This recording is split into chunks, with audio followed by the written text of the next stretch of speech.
আমরা জানি রাসূল সাল্লাল্লাহু আলাইহি ওয়াসাল্লামকে হাদিয়া স্বরূপ একটা ছাগলের গোশত পাক করে তাকে পাঠাইছেন। রাসূল আকরাম সাল্লাল্লাহু আলাইহি ওয়াসাল্লাম এক টুকরা মুখে দিয়েছেন। এক বর্ণনায় এসেছে গোশতের টুকরা রাসূল সাল্লাল্লাহু আলাইহি ওয়াসাল্লামকে বলে দিয়েছে আমাকে ভক্ষণ করবেন না, এখানে বিষ মিশ্রিত আছে। আরেক বর্ণনায় এসেছে জিবরাইল আমিন রাসূল সাল্লাল্লাহু আলাইহি ওয়াসাল্লামের কানে কানে কয় ইয়া রাসূলুল্লাহ ইয়া হাবিবাল্লাহ, সেই ইহুদি মহিলা যে হাদিয়া পাঠিয়েছে আপনার জন্য সেটাতে বিষ মিশানো, সেটা আপনি ভক্ষণ করবেন না। রাসূল সাল্লাল্লাহু আলাইহি ওয়াসাল্লাম সেই গোশতের টুকরা মুখ থেকে ফেলে দিলেন। আয়েশা রাদিয়াল্লাহু তাআলা আনহুকে রাসূল আরবি সাল্লাল্লাহু আলাইহি ওয়াসাল্লাম যেরকম ইন্তেকালের সময় বলতেছেন, ও আয়েশা, সেই যে 3 বছর পূর্বে ইহুদি মহিলা আমাকে এরকম ভাবে গোশতের সাথে বিষ মিশিয়ে দিয়েছিল, সেটা মুখে নিয়েছিলাম, সেই বিষের ক্রিয়া এখনো আমাকে যন্ত্রণা দিচ্ছে। নাউযুবিল্লাহ, এখনো আমাকে সেই বিষ ক্রিয়া যন্ত্রণা দিচ্ছে। শুধু তাই নয়, রাসূল সাল্লাল্লাহু আলাইহি ওয়াসাল্লাম রওজা শরীফে শুয়ে আছেন, মদিনাতে শুয়ে আছেন। ইন্তেকাল করার পরেও রাসূল সাল্লাল্লাহু আলাইহি ওয়াসাল্লামের লাশ চুরি করার দুঃসাহস তারা দেখিয়েছে। আল্লাহ সুবহানাহু ওয়া তাআলার সাথেও এই ইহুদি জাতি বেয়াদবি আচরণ করেছেন। যখন আল্লাহ সুবহানাহু ওয়া তাআলা তাদেরকে তাদের শাস্তির স্বরূপ সিনাই মরুভূমিতে বছরের পর বছর এরকম ছন্ন ছড়া করে ঘোরাইতেছিলেন, আল্লাহ সুবহানাহু ওয়া তাআলা মূসা আলাইহিস সালাম আল্লাহ তাআলার কাছে দোয়া করলেন তাদেরকে ক্ষমা করেন। আল্লাহ সুবহানাহু ওয়া তাআলা কালামুল্লাহ শরীফে বলেন হিত্তাতুন নাগফির লাকুম খাতায়াকুম, তোমরা আল্লাহ তাআলার কাছে ক্ষমা চাও, ক্ষমা চেয়ে মাথা নত করে অমুক জনপদে তোমরা প্রবেশ করো। তারা আল্লাহ সুবহানাহু ওয়া তাআলার এই আয়াতে কারিমার সাথে কটূক্তি করতে লাগলেন। তারা বলতে লাগলেন আল্লাহ তাআলা বলেছেন যে আমার কাছে তোমরা ক্ষমা চেয়ে অমুক জনপদে প্রবেশ করো।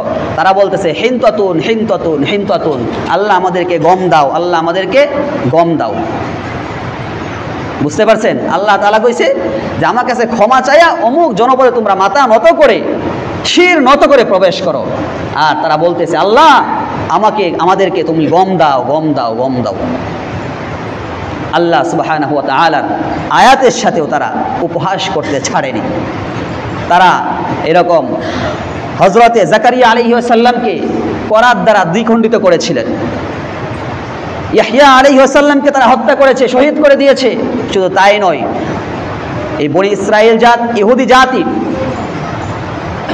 আল্লাহ সুবহানাহু ওয়া তাআলার কমপক্ষে 300 নবী রাসূলকে তারা হত্যা করেছে। নাউযুবিল্লাহ, 300 নবী রাসূলকে তারা হত্যা করেছে।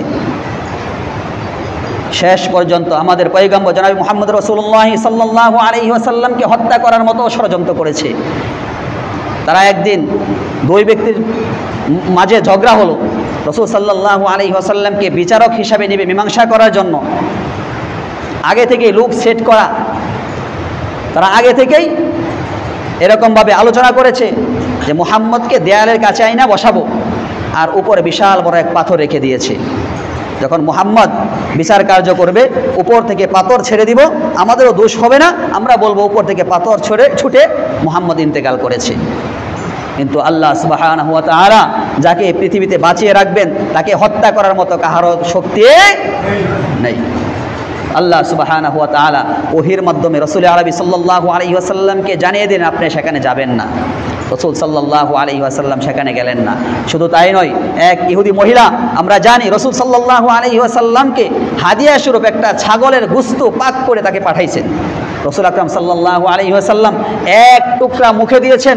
এক বর্ণনায় এসেছে গোশতের টুকরা রাসূল সাল্লাল্লাহু আলাইহি ওয়াসাল্লামকে বলে দিয়েছে আমাকে ভক্ষণ করবেন না, এখানে বিষ মিশ্রিত আছে। আরেক বর্ণনায় এসেছে জিবরাইল আমিন রাসূল সাল্লাল্লাহু আলাইহি ওয়াসাল্লামের কানে কানে কয় ইয়া রাসূলুল্লাহ ইয়া হাবিবাল্লাহ, সেই ইহুদি মহিলা যে হাদিয়া পাঠিয়েছে আপনার জন্য সেটাতে বিষ মিশানো, সেটা আপনি ভক্ষণ করবেন না। রাসূল সাল্লাল্লাহু আলাইহি ওয়াসাল্লাম সেই গোশতের টুকরা মুখ থেকে ফেলে দিলেন। আয়েশা রাদিয়াল্লাহু তাআলা আনহুকে রাসূল আরবি সাল্লাল্লাহু আলাইহি ওয়াসাল্লাম যেরকম ইন্তেকালের সময় বলতেছেন, ও আয়েশা, সেই যে 3 বছর পূর্বে ইহুদি মহিলা আমাকে এরকম ভাবে গোশতের সাথে বিষ মিশিয়ে দিয়েছিল, সেটা মুখে নিয়েছিলাম, সেই বিষের ক্রিয়া এখনো আমাকে যন্ত্রণা দিচ্ছে। নাউযুবিল্লাহ, এখনো আমাকে সেই বিষ ক্রিয়া যন্ত্রণা দিচ্ছে। শুধু তাই নয়, রাসূল সাল্লাল্লাহু আলাইহি ওয়াসাল্লাম রওজা শরীফে শুয়ে আছেন, মদিনাতে শুয়ে আছেন, ইন্তেকাল করার পরেও রাসূল সাল্লাল্লাহু আলাইহি ওয়াসাল্লামের লাশ চুরি করার দুঃসাহস তারা দেখিয়েছে। আল্লাহ সুবহানাহু ওয়া তাআলা যাকে রক্ষা করবেন তাকে বেইজ্জতি করার এই পৃথিবীতে কারো শক্তি নাই। আছে নাকি? বেইজ্জতি করার কারো শক্তি নাই। রাসূল সাল্লাল্লাহু আলাইহি ওয়াসাল্লামকে আল্লাহ তাআলা সম্মানের আসনে বসাইয়েছেন, আল্লাহ তাআলা তিনাকে হেফাজত করেছেন। এরপরেও এই ইহুদি জাতির লজ্জা শরম এখন হয়নি। আজকে আমাদের কি করণীয় আছে? আমার তো অস্ত্র নাই, আমার তো শক্তি নাই, সেখানে গিয়ে আমি জিহাদ করব। আল্লাহ সুবহানাহু ওয়া তাআলা বলেন, ওমা লাকুম লা তুকাতিলুনা ফি সাবিলিল্লাহ, তোমাদের কি হলো তাদের সাথে তোমরা এখনো জিহাদ করতে পারতেছো না। সে শিশু নারীগুলো আমাদেরকে ডেকে ডেকে বলে, তোমাদের কি হলো, তাদের সাথে এখন তোমরা জিহাদ করতে পারতেছো না। আল্লাহ নবী সাল্লাল্লাহু আলাইহি ওয়াসাল্লাম বলেন, যার দিলের ভিতরে জিহাদের তামান্না নাই, যার দিলের ভিতরে শহীদ হওয়ার তামান্না নাই, সে কাপুরুষ, সে মুনাফিক। কথা তিতা লাগলেও এটাই সত্য, যার দিলের ভিতরে শহীদ হওয়ার তামান্না থাকে না, জিহাদে যাওয়ার তামান্না থাকে না, সে কাপুরুষ তো কাপুরুষই, সে মুনাফিকের খাতায় আছে। জিহাদের হুকুম আল্লাহ সুবহানাহু ওয়া তাআলার পক্ষ থেকে এসেছে। জিহাদের হুকুম আল্লাহ তাআলার পক্ষ থেকে নির্ধারিত ফরজ বিধান। সেই জিহাদের কথা যদি এখন কোনো মসজিদের মিম্বার থেকে বলা হয়, মসজিদের মিম্বার থেকে জিহাদের কথা বললে মনে হয় হুজুর জঙ্গিবাদের সাথে জড়িত। নাউজুবিল্লাহ বলবেন না? জোরে জোরে বলেন নাউজুবিল্লাহ। মনে হয় হুজুর জঙ্গিদের সাথে মনে হয় কোনো আতাত আছে, কিন্তু জিহাদের হুকুম কার? ডরাইতেছেন নাকি আপনারা? জোরে বলেন না কার? জিহাদের হুকুম আল্লাহ তাআলা নাজিল করেছেন। যদি জিহাদ জঙ্গিবাদেই হইতো তাহলে কোনো নবী, কোনো সাহাবী জিহাদ করতো নাকি? রসুল কি আমাদের থেকে কম দামি? সাহাবীরা কি আমার থেকে কম দামি? তাবিঈনরা কি আমার থেকে কম দামি? বলে কোনো অংশেই না, কিন্তু তারা জিহাদ করেছে, যুগের পর যুগ, বছরের পর বছর তারা জিহাদ করেছে। আমরা জিহাদ করতে পারবো না এখন। আমাদের মুসলিম কান্ট্রি যারা আছে, যারা নেতা আছে, তারা যদি একত্র হয় তাহলে অবশ্যই জিহাদের যদি ডাক আসে, অবশ্যই সর্বপ্রথম আমি যাব ইনশাআল্লাহ। সবাই রাজি আছেন তো ইনশাআল্লাহ?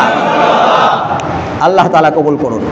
দ্বিতীয় কাজ হলো, আমরা তো এখন কিছু পারতেছি না, তাদেরকে আমরা অর্থনৈতিকভাবে পঙ্গু করতে পারি। তাদেরকে আমরা অর্থনৈতিকভাবে পঙ্গু করতে পারি। বিশেষভাবে যারা দোকানদার ভাই আছেন তাদেরকে আমি অনুরোধ করে বলবো, হাতে পায়ে ধরে বলবো, ইসরায়েলে কোনো পণ্য আপনি রাখবেন না। যদি ইসরায়েলে কোনো পণ্য আপনি না রাখেন, আজকে কালকে 1 মাস 2 মাসের ভেতর আপনার দোকানে ইসরায়েলি পণ্য আসবে না। আপনি রাখবেন না, আসবে না। দেশীয় পণ্য আমরা নেব, দেশীয় পণ্য আমরা ব্যবহার করব, দেশীয় পণ্য আমরা ব্যবহার করব, দেশের টাকা আমাদের দেশে থাকবে, দেশ উন্নত হবে, আমাদের দেশ উন্নত হবে। এই জন্য ইসরায়েলের সমস্ত মালামালগুলো, সমস্ত পণ্যগুলো আমরা বয়কট করবো আজকে থেকে ইনশাআল্লাহ। পারবো তো ইনশাআল্লাহ? এটা আমার, আপনার, আমাদের সবার ইমানের দায়িত্ব, ইমানের দাবি, এটা আমাদেরকে করতে হবে। আজকে আমার টাকা দিয়ে আমার ফিলিস্তিনের ভাই বোনদেরকে, গাজার শিশুদেরকে বোমা মেরে মেরে হত্যা করা হচ্ছে। 3 নম্বর, ইসলামের শত্রু এমন কোনো ব্যক্তিদের সাথে কোনো সম্পর্ক রাখা যাবে না। দিনের কোনো সম্পর্ক তাদের সাথে থাকবে না। আজকে দেখেন ভারত, মোদী সরকার নেতানিয়াহুকে, ইসরায়েলকে অস্ত্র দিয়ে তারা সাহায্য করেছে। আমেরিকা তো আছেই, আমেরিকা পৃথিবীর ভিতর সবচাইতে বড় সন্ত্রাসী গোষ্ঠী, সন্ত্রাসী দল, সন্ত্রাসী দেশ। আমেরিকা পৃথিবীর সবচাইতে বড় কি ভাই বলেন? জোরে বলেন, জোরে বলেন কে? বড় সন্ত্রাসী। জোরে বলেন কে? বড় সন্ত্রাসী। আমেরিকা পৃথিবীর সবচাইতে বড় সন্ত্রাসী। শুধু আমেরিকাই নয়, ইন্ডিয়া আমাদের পাশের দেশ, যে দেশে 40 কোটি মুসলমান বসবাস করে, সেই দেশের প্রধানমন্ত্রী ইসরায়েলকে অস্ত্র দিয়ে তারা সহযোগিতা করেছে। তাদের সাথে আমাদের সম্পর্ক রাখা যাবে না। শুধু তাই নয়, আজকে ভারতেও মুসলমানদেরকে নিঃশেষ করার জন্যে, মুসলমানদের মসজিদ, খানকা, মুসলমানদের ঈদগাহ, মুসলমানদের কবরস্থানগুলো দখল করার জন্য তারা ওয়াকফ বিলকে বাতিল করে দিয়েছে। এগুলো বাতিল করার জন্য, মসজিদগুলো ঘুরিয়ে দেওয়ার জন্য, অনেক মসজিদ তো ঘুরিয়ে দিয়েছে, এগুলো বাতিল করার জন্য, ঘুরিয়ে দেওয়ার জন্য তাকে ওয়াকফ বিলকে তারা বাতিল করে দিয়েছে। বিহাবলিল্লাহি জামিআ ওয়ালা তাফাররাকু, তোমরা শক্তিশালী একতা গড়ে তোলো, পৃথক হয়েও না, তোমরা আলাদা হয়েও না। ওয়াতাসিমু বিহাবলিল্লাহি জামিআ ওয়ালা তাফাররাকু, আলাদা হলে যেরকম মহিষের দল থেকে একটা মহিষ আলাদা হয়ে গেলে সিংহ বাঘ তাকে আক্রমণ করতে সাহস পায়, যদি আমরা একতাবদ্ধ থাকি, আজকে প্রত্যেকটা মুসলমান দেশ, 58টা মুসলমান দেশ একত্র হয়ে ইসরায়েলের বিরুদ্ধে অ্যাকশন নিত, তাহলে তারা ইঁদুরের গর্ত পাইতো না খুঁজা পলানোর জন্য, ঠিক কিনা বলেন? আজকে কাজ তাদের জন্য বেশি থেকে বেশি দোয়া করা। এখন বলবেন যে দোয়া তো কবুল হয় না। দোয়া কবুল করার মালিক তো আপনি না, দোয়া কবুল করার মালিক কে? আল্লাহ তাআলা। আল্লাহ তাআলা হয়তো আমাদের ঈমানের পরীক্ষা নিচ্ছেন। আল্লাহ তাআলা হয়তো আজকে না হোক কালকে, কালকে না হোক পরে, এক সময় আমাদের দোয়া কবুল করবেনই। এটা আমরা আল্লাহ তাআলার কাছে ইরাদা রাখি। চূড়ান্ত বিজয় মুসলমানদেরই হবে।